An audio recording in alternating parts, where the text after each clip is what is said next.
If you're wondering why I'm here by myself today, ask yourself what you would do if you were invited to Bill Cosby's hotel room. Since there wasn't room for all of us, I decided to go it alone.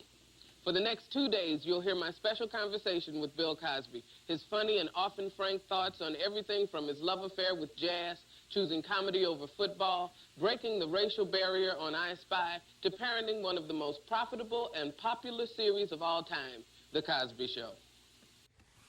Now, before this video fully starts, I want you to be honest in the comments.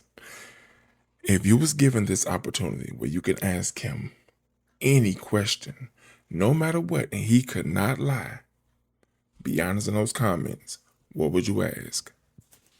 Good morning. How are you? Is it morning? Yeah, I think so. It is. Well, it's good to meet you.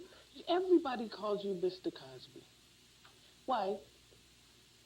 Because I'm old. Also, I happen to, at this particular time, be the boss. So, with my own television show and the way things work, a lot of people say Mr. Cosby. Now, I may be of an olden times that will be sliding out, but I also think that it comes from a certain respect that the people say Mr. Cosby, and it is because I'm old, and they, they look and they say Mr. Do you feel old? You don't. Let me pause it for a second. I want to say something about that, about the whole Mr. this, Mr. that, certain things that happen when you hit a certain age. I say maybe about 5 or 6 days ago, I was taking the trash out, and the young guy, maybe 10, was kicking the ball around, and he was like, sir, and I just kept walking, didn't think he was talking about me, even though the crazy thing about it is I knew I was the only one outside, and he was up here, sir. Finally, I looked over, and he told me, yeah, I'm talking to you. I forgot that I'm old enough to be sir. At what age do you feel that you go from hey to sir or hey to ma'am? Let me know in the comments. You don't look old. You don't move like an old person. Why do you say you're old? Because when I was 15, 53 was an old person. When I was 15, my mother and father were very, very upset about one of their friends who had died. The person was 43. And at age 15, I thought the person should have been dead. So, 53 is old. I'm not talking about in terms of decrepit. One of my favorite sayings is that you can teach an old dog new tricks, but you don't necessarily want to see him do them. Let me know some of your mottos that you love using right now today. We'll do some trifocals. My eye doctor, you need trifocals. I said, what for? He said, well, we'll fix these so you can see way far away. He said, then in the middle, you'll pick up things about 50 feet away. He said, then down here, you can read your medicine. Receding. Not growing hair up here anymore. Yet, I'm still growing hair. Don't understand that. Why is it that I can't grow hair up here? I'm growing hair in places where I don't need hair. I've walked farther in my house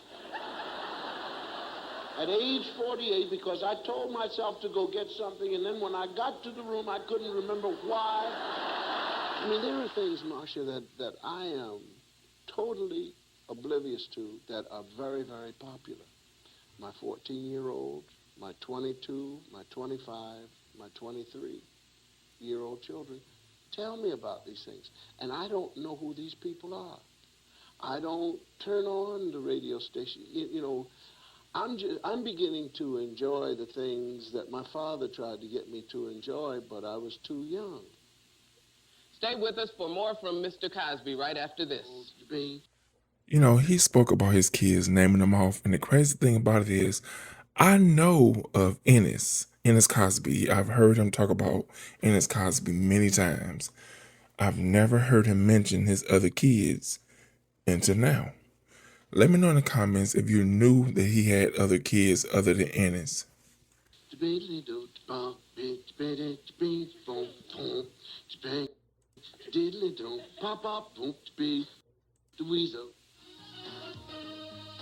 Oh, welcome back to my conversation with Bill Cosby. Besides being a best-selling author, an Emmy Award-winning actor, and a sold-out concert performer, he has also had a love affair with music. My father took me to see Duke Ellington. Now, I'm not sure if my father was taking me because this was a great experience, or he was taking me because he wanted to see Duke Ellington. But he lied to me. He said that the Lone Ranger was going to be on. So at age 6, I went, and I'm ready for the Lone Ranger. My father had front row seats.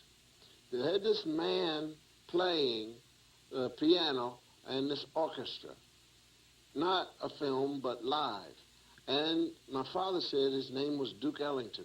And I said to my father, I don't want to see this man. I want to see the Lone Ranger. So this Mr. Duke kept playing and playing, and all I know is, and I still remember it, I kept saying, I want to see the Lone Ranger. And I was getting loud, too, and very ignorant. And my father said, but son, this is Mr. Duke. This is Duke Ellington. And I was loud. I said, I don't want to see no Mr. Duke. Well, at 53, flip-flop, I tell people now that at age 6, my father and I watched Duke Ellington. You see, Lone Ranger's long since gone. And I am now doing those things. Duke Ellington is important to me. Thelonious Monk and what he's done. You've been doing music a long time. Yeah. Tell me some of the things that you did with your parents that at the time you didn't, see yourself enjoying, or maybe at the time you didn't enjoy, but now you are honored to have had that experience with your father or your mother. I mean, I remember songs like not just the Hickey Bird, but the Little Old Man on Yeah. I remember all that kind of stuff. How'd you get involved musically? Well, I was a drummer. I wanted to be a drummer. It's better that way. I wanted to be the baddest drummer ever seen. And I had everything except the technique. Man, I had to walk. I had, when I was playing, I sat sideways, and with my face and the body, I made things look difficult. But I got with the wrong group. I got with Groove Holmes, organ trio, Jimmy Oliver on tenor saxophone, and I forget the guitar player's name. But anyway, I just envisioned driving a musician during a solo with the things that I had to play, and Groove kept turning around to me and saying, it's too loud, and he didn't know.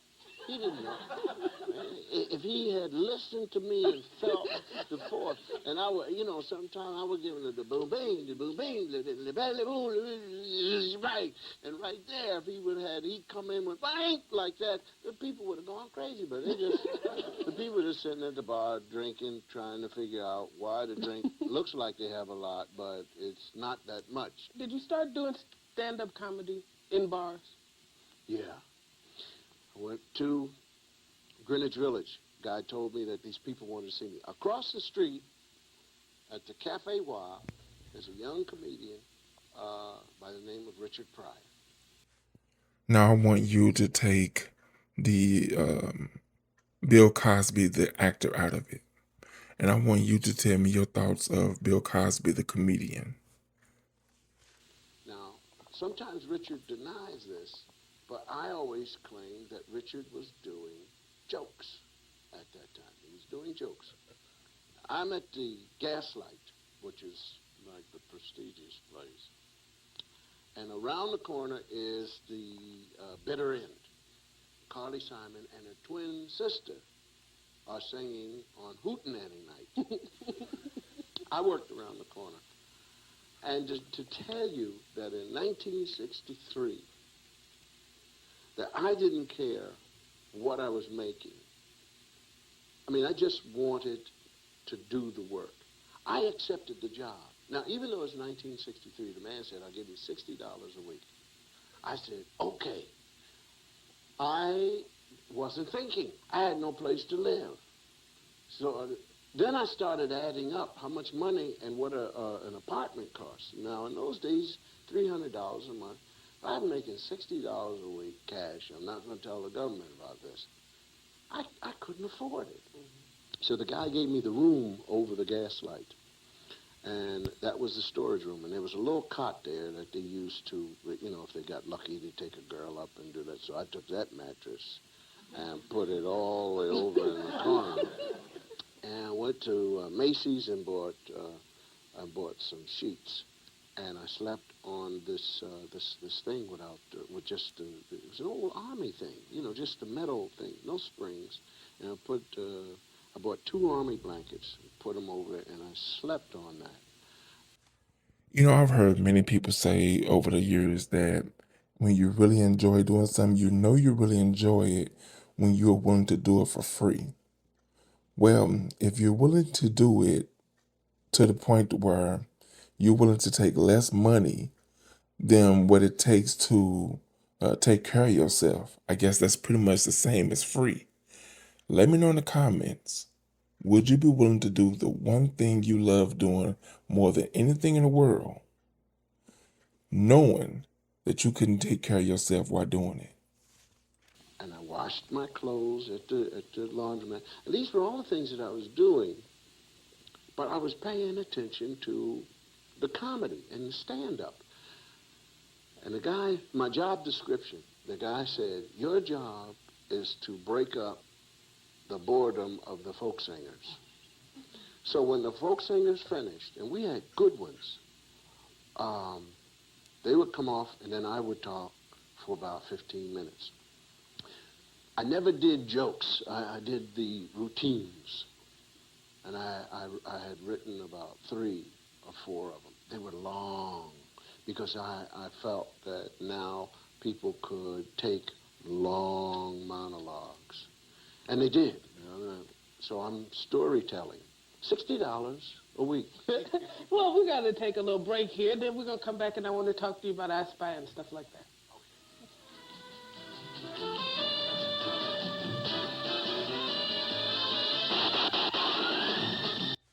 Now, I'll be honest with you, I haven't personally looked up the Marsha Warfield show, but I'm curious, how long did this show last? How many episodes? How many seasons? Because these type of interviews, I could really get into. We're watching my conversation with Bill Cosby. In the 60s, Bill Cosby broke the racial barrier in the instant hit on TV's I Spy. I also want to know how you avoided at that time in the 60s with everything being so new wave and different and people trying different stuff and most of it bawdy and dirty, how you avoided. No, not in those days. They weren't in those days. Yeah, but Richard Pryor. Okay, but Richard wasn't at that time. Richard was cute. At that time, I tried to be all of the things that I knew I couldn't be. So that in a routine, if I envisioned myself like Saturday Night Live, and if you knew that they didn't allow, which they don't, black people on Saturday Night Live, see, I would do Saturday Night Live myself and do the characters, but not copy who they are, but do what I thought was funny about the paper. Mm-hmm. So I would do that. If knowing that I would never get a sitcom in 1963 and 64, if I had an idea for a sitcom, I wrote it and I performed it for the people. So being black at that time, I did the things that, you know, if I wanted to do a movie, I would do that. And it was a lot of fun because I was able to do it the way I wanted to do it and writing it for myself, and I wouldn't let myself go up on stage and do something if it wasn't funny, which is the opposite of what it's like to work on real TV. When you were doing I Spy, yeah, how do you go from the Cafe Noir No, I wasn't at the wall. Richard's at the wall. I was at the Gaslight. Okay, at the Gaslight. How do you go from that to a serious dramatic role, and at a time when, as you said before, being black at the time, when black people weren't in primetime TV? We were Negroes. People, I had interviews, newspaper interviews, and people would say, do you think that white people are going to want to watch you? And do you think that this is a good time for Negroes to come on TV? And I would say, well, I see no reason why people can't watch all around the world. And then they would say, well, are you a Negro first or an American first? What kind of question is that? And honestly, if you have seen other videos of mine, you will know that I cannot stand. Now, I understand that it's all about the times. Maybe it's the generation of baby boomers and everything, but I understand that it's all about the decade. But Negroes, I cannot stand that phrase. It just doesn't sound, it rolls off the tongue in a weird way to me. Well, I feel that a person can be both. I mean, the abuse of ignorance and people asking questions and blaming the public. So by the time I Spy hit, I was so worried and concerned about acting. I didn't have time to think about, am I saving the NAACP? Am I going to make it possible for people to go to the University of Mississippi? And it wasn't there at all. I just wanted to be a good actor and make sure that nobody offended my color. We should face it, my man, we're not liked.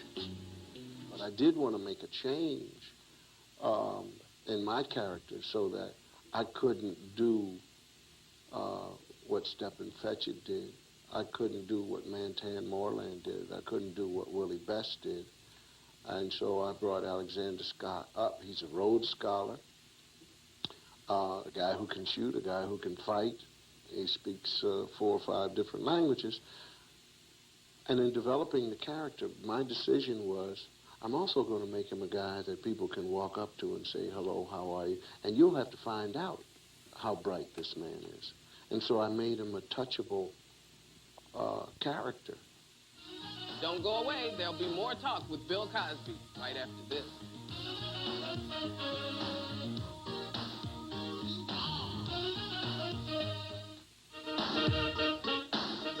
Welcome back to more of my talk with Bill Cosby. Did you know he was on the New York Times bestseller list for 54 consecutive weeks, has won 5 Grammys for his comedy albums, and 3 Emmys? Were you conscious of the fact that you were contributing to the history of Black America? No, because the only time it really registered was when they gave me the Emmy. That was the only time it registered, because that was something that no Negro colored person, Black, African American, had ever been given that. To me, it was tantamount to Sidney winning an Oscar. And I was very, very emotional about it. And then the next time it came, and I won 3 of them, and each time I would come back and I'd look at Bob, and Bob was like, but the man never bolted. He never blamed me. He never took it out on me. And it was important for him to win an Emmy. And after that, I began to realize that this is a form of manipulation. I don't want to compete, really. And it was after the Cosby Show when I played Chet Kincaid. I decided, man, if I ever got back into TV again, I would not play that game. Because first of all, the categories are just horrible. They used to have categories like Best Actor in a Serious Drama or Comedy. How are you going to have that? You know, Eddie Murphy, you take Eddie Murphy and you put Marlon Brando together in the same movie. And you say, Marlon, be funny, like Eddie. Get the laugh. Marlon can't do that. You say, Last Tango in Paris, Eddie, do that. Eddie can't do it, you see. So why are you putting these two people in the same category? The other thing is, this is just for me now, and I know how important it is that if they say, Marsha, you won an Emmy, you know. Come out of here, baby. Right. But I must tell you that to see you say, the winner is Marsha, Joan, Larry, you know, talk show people. And you sit there and you go, please give me, well, they made this crap up. You come to do your job. I mean, you don't interview me or talk to somebody because you hope you're going to win this coveted award. I mean, you need a job. You're happy to be working. You know, you say, man, an Emmy, oh, thank you. But Tell me, do you find anything that he's saying to be agreeable, or do you think it's just a bunch of talk? where's my check? You know, I get paid every week to do this. You're trying to be creative. You're trying to hold things. You're trying to juggle. You're trying to interview Bill Cosby, who's just talking on and on. You got some questions. You say, I wish this man, if he just take a break, I could get something in. And people say, you know, you're up for an Emmy. Oh, right. But right now. And so at the next day, somebody is a winner. Well, what's really pitiful about it is that there are 5 losers. There are 5 losers who happen to have not been competing with you. They played their roles. They work every day. And to me, it's just silly. Grammy. So I wonder, is that the reason why I say it's just an honor to be nominated? That way they don't look at it as 5 other losers. It's one winner and everyone else just should be honored to be nominated. Awards, country, western, best this or whatever. You don't need to compete. If you think that something has happened, you say, here's a trophy. You won. And that's it. That's enough. Stay with us. We'll be back to wrap things up after these messages.